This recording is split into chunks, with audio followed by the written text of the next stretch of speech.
৮৩ বছরের ছেত্রী দেবী হিমালয়ের কোলে নিজেকে সঁপে দিয়েছেন। পাহাড়ের মুগ্ধ করা বন সৌন্দর্যের মাঝে থাকার কথা আমরা শুধু ভাবি, তারপর পকেটে টান পড়ার ভয়ে ফের কাজের জগতে ফিরে আসি। কিন্তু ছেত্রী দেবী প্রাকৃতিককে ভালোবেসে একাই বসবাস করেছেন। গ্রেট হিমালয়ান ন্যাশনাল পার্কের একমাত্র মানুষ হলেন এই ছেত্রী দেবী। ছেত্রী দেবীর এক চুরিতে কাঠের ঘরে না আছে বিদ্যুৎ, না আছে মোবাইল, আর না আছে ঘড়ি। কোনো কিছুরই দরকার পড়েনি তার।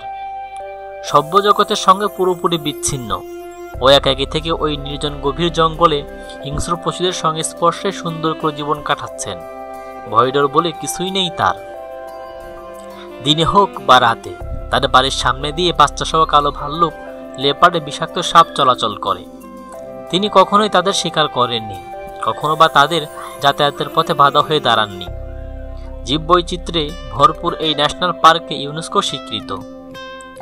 ৭৫৪ স্কয়ার কিলোমিটার বিস্তৃত এই পার্কটিতে লিপার্ড, হিমালয়ের কালো ও বাদামি রঙের ভাল্লুক, স্লো লিপার্ড সহ প্রায় ৩১টি স্তন্যপ্রায়ী প্রাণী রয়েছে। এছাড়াও ৩০০ প্রজাতির পাখি, সাপ, ১০০-এরও বেশি প্রজাতির কীটপতঙ্গ রয়েছে এই জাতীয় উদ্যানে। পরিবারের বাকি সদস্যরা জাতীয় উদ্যানে বাইরে থাকলেও নিজেই থাকেন এই নির্জন ও ভয়ঙ্কর জঙ্গলে। স্বামী মারা গেছে কয়েক দশক আগে। স্বামীর হাতের তৈরি বাড়ি ও খামার বাড়ি ছেড়ে যেতে চাননি তিনি। নিজেদের তৈরি করা সুন্দর বাগানে পেট চালানোর মতো গম, বার্লি, আলু, ভুট্টা ও রাজমা চাষ করেন তিনি। পরিবারের সঙ্গে না থেকে বন্য প্রাণীদের সংস্পর্শ থেকে পাহাড়ি প্রাকৃতিক মাঝে দিব্যি রয়েছেন তিনি।